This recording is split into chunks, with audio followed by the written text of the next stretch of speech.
E aí? Olha só, pessoal, na aula passada, né, na revisão passada, a gente estava vendo o capítulo 10 e a gente decidiu dividir em duas partes para que fique mais fácil de vocês entenderem, porque é um capítulo muito profundo, né? Se você não viu a primeira parte do capítulo 10, volta na aula anterior a essa, que a gente vai tá explicando direitinho, a gente vai dar continuidade do que a gente já fez. Se você não é assinante da Holístico, provavelmente, né, o capítulo passado só fica uma semana aqui no YouTube, então você tem que assinar a Holístico para você ver, né, a aula passada. Então, se você não é assinante, clica aqui para você começar a assinar a nossa plataforma, que tem vários cursos, várias coisas muito bacanas, né? É uma plataforma de desenvolvimento e autoconhecimento. É só você clicar aqui no link abaixo do vídeo, na descrição, para ver todos os detalhes.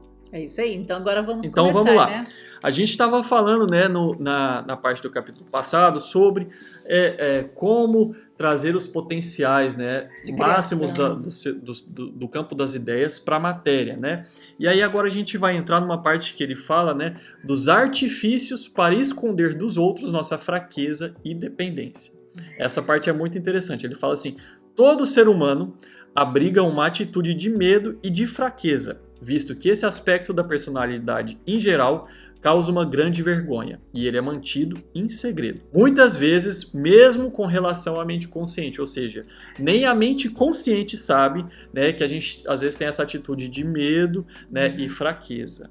Artifícios diversos são inventados para ocultar essa fraqueza e dependência que faz com que você se sinta totalmente impotente, incapaz de afirmar-se a si mesmo, né, de se colocar e até incapaz de proteger sua verdadeira integridade, né? Então aí a pessoa começa a usar esses artifícios, que seria até máscaras, né, para poder se proteger, se defender, né? Para ninguém não pode descobrir aqui essa fraqueza minha, né? Porque a pessoa não quer nem entrar em contato com aquilo que tem dentro dela, que está ali no inconsciente. Uhum. Então ela nega aquilo existente, né? E isso também é um grande empecilho para você criar uma realidade feliz, próspera, com saúde, com amor, tudo que você merece, né? E aí entra uma parte aqui, ó. Quando é essa a área da alma afetada, a pessoa é compelida a vender-se e trair-se a si mesma para evitar desaprovação, repreensão e a rejeição. Olha aí. Ou seja, ela entra, né, no segundo capítulo, se eu não me engano, ou terceiro capítulo, da autoimagem idealizada.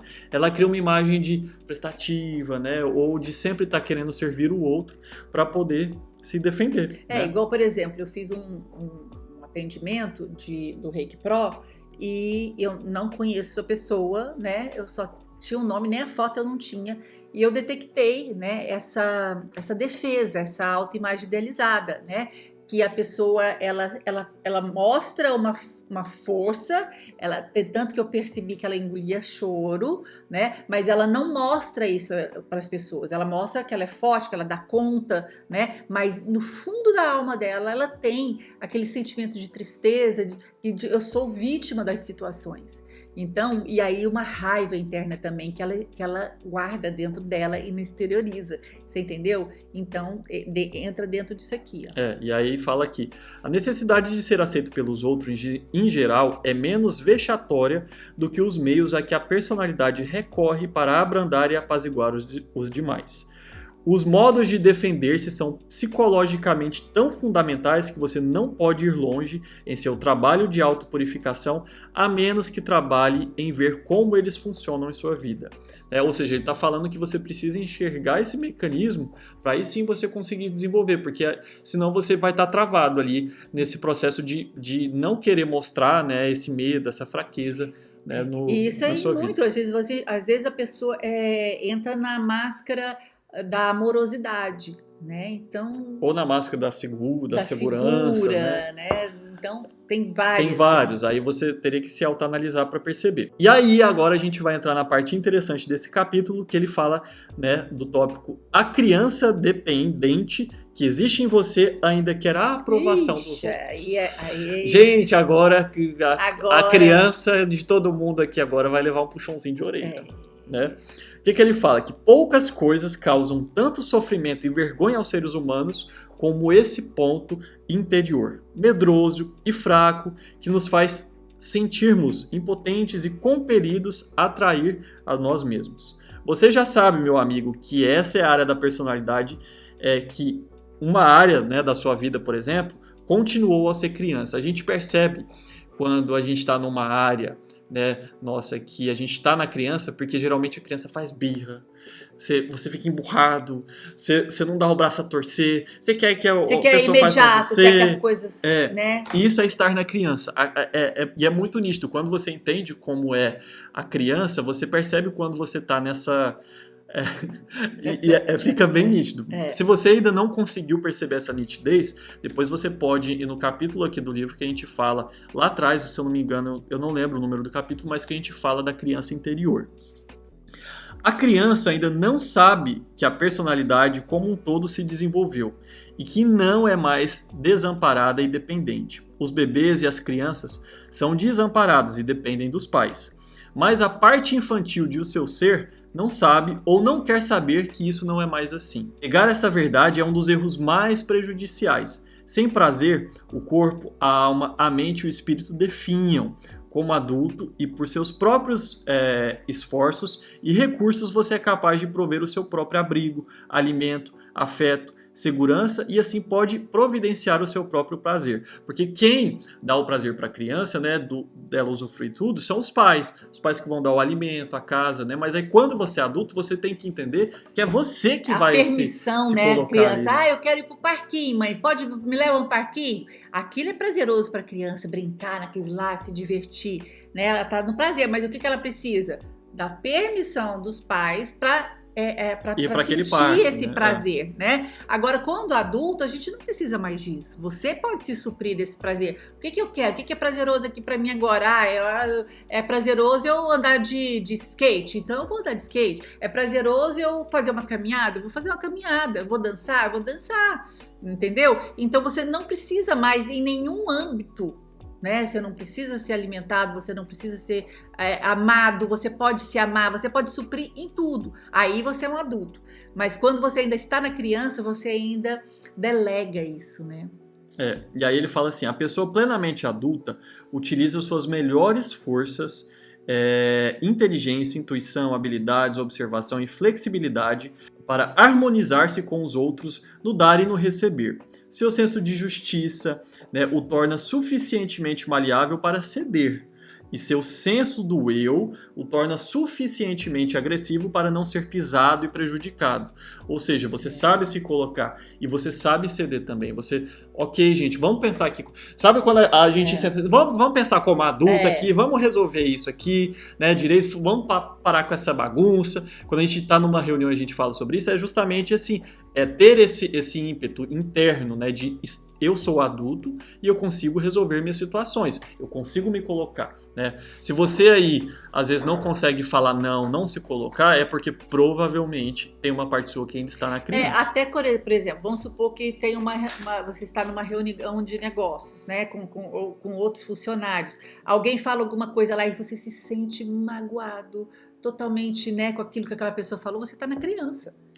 Você está na criança, você está reagindo ali àquela coisa ali, não como um adulto. Não, mas peraí, eu não penso aí igual você. Por exemplo, não levar tanto pro pessoal, eu posso né? pegar um exemplo agora de negócios que está atual. Por exemplo, a gente teve o escândalo da empresa da Herb, né, que é uma empresa de pacote de viagens, né, que descobriram que era uma pirâmide financeira na real. E aí o CEO da empresa, que agora é o ex-CEO, ele justamente teve essas atitudes. Ele falou assim, eu vou embora da empresa... não tá dando certo. Ficou reativo. Entrou todo na mundo criança. E aí ele teve atitudes que você olha assim, que não é um comportamento que um CEO, um adulto, teria ali naquele momento, que ele poderia parar assim, gente, vamos resolver aqui, desenvolver e tal. Então, existe essas questões. E a gente, na nossa vida, todos nós temos áreas que a nossa criança, ela aparece mais. Então, não quer dizer que, por exemplo, pode ser que ele nos negócios, ele teve a criança aparecendo, mas pode ser que, por exemplo, para relacionamento, ele já está bem resolvido com a parte adulta dele, né? Então, você tem que investigar aí dentro de você quais as áreas que, às vezes, essa criança aparece mais, né? Geralmente, sempre, quando a criança aparece, são atitudes que você fala que são infantis. Quando a pessoa tem atitudes que você fala assim, nossa gente, mas né? Eu poderia dar outros exemplos aqui, mas eu não vou entrar nesses detalhes assim. Eu posso dar exemplos meus, por exemplo. Eu percebo que em questões de relacionamento, quando é ciúme, por exemplo, às vezes eu sou uma pessoa que às vezes entro na criança.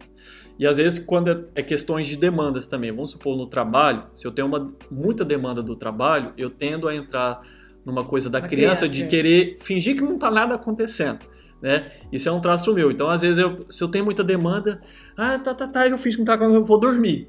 Por quê? Isso é um sistema de defesa da criança. A criança não quer lidar com problemas. Porque eu via quando eu era pequeno, por exemplo, quando tinha problema na separação do meu pai e da minha mãe, por exemplo. Aí você fingia que não tinha nada acontecendo. Eu fingia que não tinha nada acontecendo. Ia dormir e meu irmão mais velho que ficava lidando com a briga dos dois.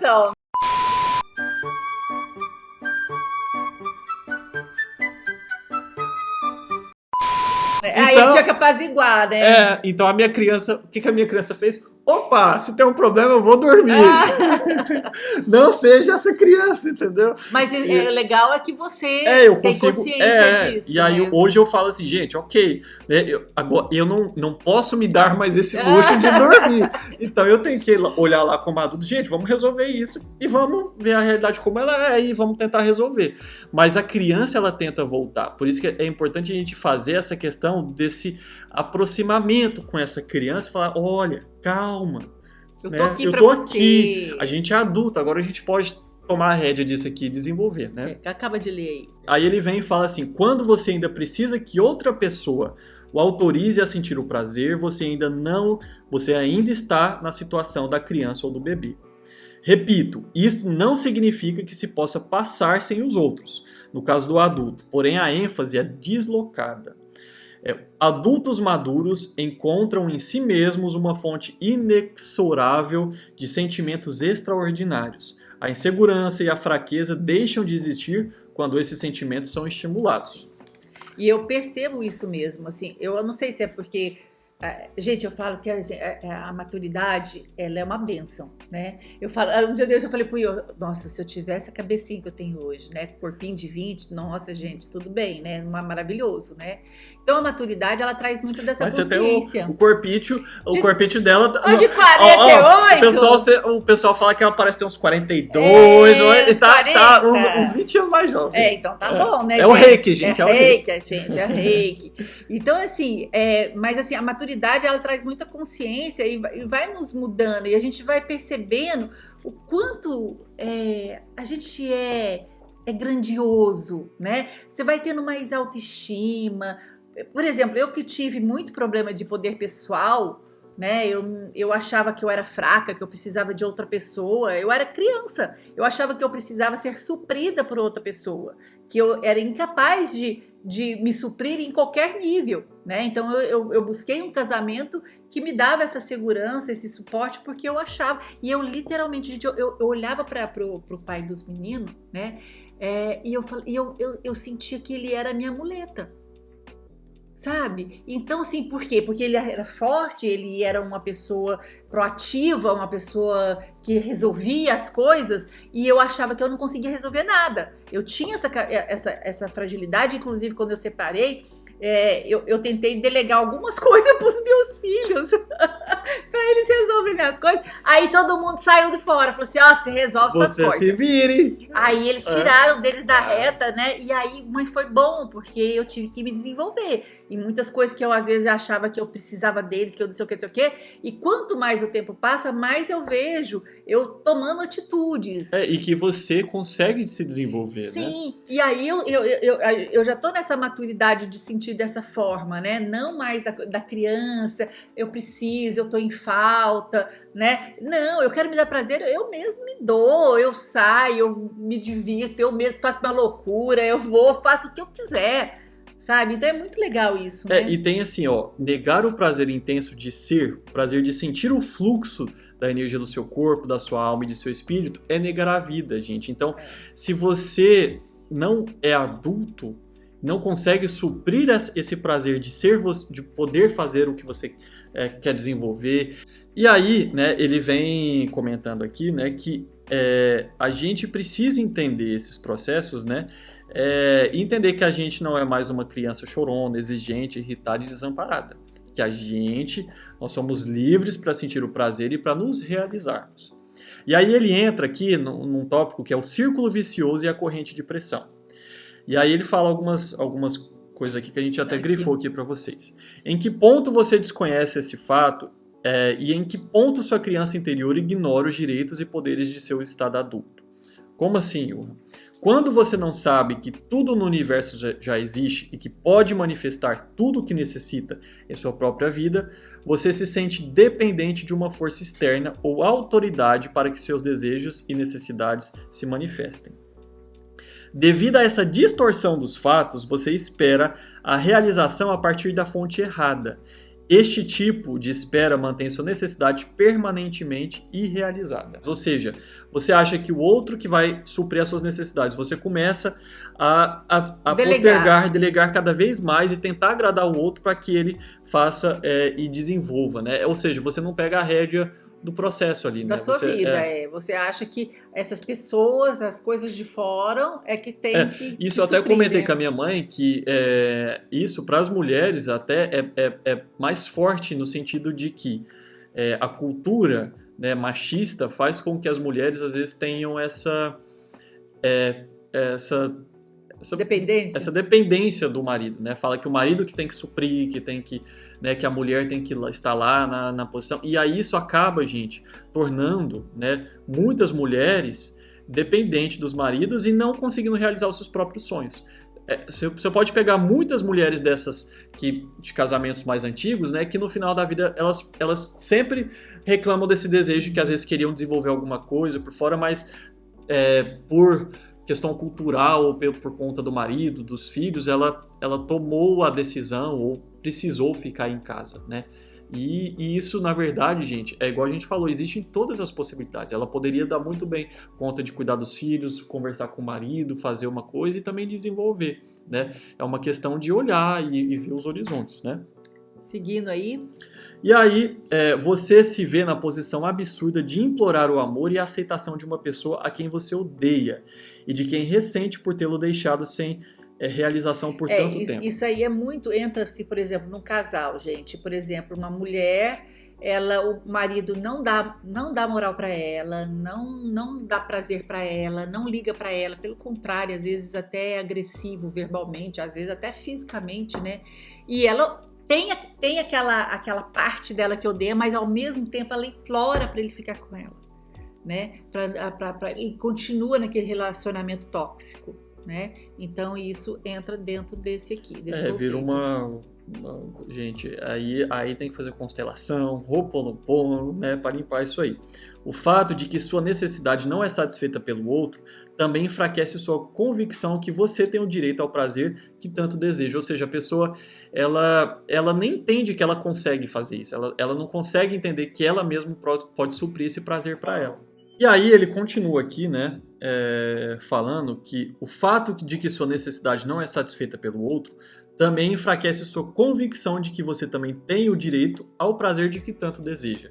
O que é isso, gente? É porque aí a pessoa ela nem consegue, né, perceber que ela mesma pode se dar esse prazer e ela se auto-regular, ela se auto-sustentar, né? Ela se suprir em todos os níveis, gente. Todos os níveis. Fisicamente, mentalmente, emocionalmente. Você pode bancar, né? Eu, por exemplo, eu achava que eu não conseguia me sustentar. Que eu precisava ser sustentada por alguém, porque eu era incapaz, entendeu? Então isso é uma distorção, isso é um bloqueio, e quando eu fico nisso, eu delego o meu poder pro outro, né? E você não expande. Não expande, não cresce, você fica limitado. Fica, né, ali na criança, querendo ser, né, suprido. E aí ele fala assim, quanto mais fortemente o você é secretamente lançado aos outros, mais você torna inativos seus próprios desejos e poderes. O resultado é que você fica paralisado e inativo no corpo, na alma e na mente. Esta inatividade o impede de mover-se na direção de seu próprio núcleo, o espaço onde se concentram toda a promessa realista e todo o potencial para qualquer espécie de realização e prazer. Ou seja, isso aqui ele já está falando de uma outra parte, que é quando você fala muito do outro, né? Você tem de fazer isso, você tem de fazer aquilo, né? Essa cobrança, né? Cobrança que a gente fica para as outras pessoas, né? Porque ele fala assim, quanto mais dúvida, mais dependente se torna a confirmação para a autoridade exterior. E aí uma pessoa assim vai gradativamente aumentando seu desespero com relação à vida e a sua dúvida de que a realização seja possível. Chega a um ponto em que a pessoa capitula interiormente. E aí ele fala aqui, ó, a corrente de pressão diz, você tem de... E você exige que os outros sintam e façam o que você necessita e quer. Essas exigências podem não se manifestar externamente. De fato, na superfície, você pode carecer totalmente de autoafirmação. Sua inabilidade ou dificuldade em se afirmar de modo saudável é resultado direto de ter de esconder a corrente de pressão subjacente, vergonhosa e ameaçadora. Ela é ameaçadora porque você sabe muito bem que se ela se expuser abertamente, atrairá censura e desaprovação e possivelmente até mesmo a rejeição manifesta. Porque vai mostrar uma fraqueza sua, né? Então você não quer que as pessoas percebam. A gente chama isso no tarô de sombra. Por exemplo, às vezes tem um chefe num trabalho que ele tem uma capacidade que ele não consegue de liderança. Vamos supor que ele está numa posição de gerência. E ele não consegue, ele está na posição de gerência, mas ele não consegue liderar. E aí ele começa a forçar os funcionários, você tem que fazer isso, você tem de... Isso é uma forma de expor, na verdade, a fraqueza que ele tem. É uma forma de mascarar, né? Então, quando... Gente, são muitas facetas. Porque é tão vergonhoso para ele saber que ele não consegue liderar de forma pacífica e controlar, que ele vai para essa parte agressiva, e acusadora, né? Acusadora. Você tem que fazer isso. E aí, o erro sempre tá no outro. Nunca é dele. Exatamente. E aí a gente entra na outra parte do capítulo aqui do abandono e a libertação. Tudo o que você almeja, incluindo o amor verdadeiro, pode manifestar-se apenas quando a sua alma é audaz. E você sabe que a força dos sentimentos com que você dar e receber amor está dentro de você. Enquanto você se agarra a outra pessoa como uma criança, negando o adulto que você se escraviza, no verdadeiro sentido da palavra. Quanto mais faz isso, menos você pode receber e dar, e menos os sentimentos verdadeiros de qualquer espécie ligados a qualquer experiência vital podem encontrar o seu espaço dentro de você. Nossa, essa lindo. É profunda. Né? E aí ele fala assim, retire a amarra do seu pescoço. Uma vez aprendida essa condição inicial, levando em conta o número de recaídas inevitáveis que devem ser sempre observadas, né? Ou seja, ele está falando aqui, gente, que é todo um processo, todo mundo tem essas camadas e a gente tem que ir se autoanalisando e observando, né? Todas as pessoas se sentem incomodadas com alguma amarra que as mantém dependentes e ansiosas. E ele fala que a gente deve retirar, né, essas amarras e no final ele fala assim, sejam abençoados pela grande força que está aqui agora, mas ainda mais pela grande força que reside em cada um de vocês. Estejam em paz, fiquem com Deus. Lindo, né, gente? Muito profundo. Depois comentem o que vocês acharam, né? Se gostaram desse capítulo. A gente decidiu destrinchar ele muito mais porque é um capítulo muito lindo, né? Mas compensa também você ter o livro físico aí, você ler cada parágrafo, cada capítulo, né? Cada capítulo, porque é muito rico, gente. É muito rico, viu? E é isso, gente. Eu acho assim que hoje, você que está aí, por onde eu começo, Johan? Começa se observando nesses pontos frágeis que ele falou, né? Se você quer realizar alguma coisa e não consegue, observa, é o medo, é a dependência do outro, é a criança que está ali, né? Ou é a questão de você não achar que não é capaz de fazer aquilo, né? Começa a se autoanalisar e perceber o que você deve fazer para se desenvolver, porque o potencial e a capacidade de crescer e desenvolver e de materializar tudo que você quer está aí dentro de você. E o caminho é muito esse autocura, autoconsciência, autoobservação, né? Onde você vai expandindo e você vai destrinchando essas camadas, né? A gente é como uma cebola, né? A gente vai destrinchando essas camadas internas dentro da gente que nos bloqueia em várias áreas da nossa vida, no relacionamento, na saúde, no trabalho, no financeiro, gente, né? Então, realmente realmente esses bloqueios não deixam você ser o criador maravilhoso que você é. Né? É isso. Então, a gente espera vocês no próximo capítulo. Gachou! Gachou!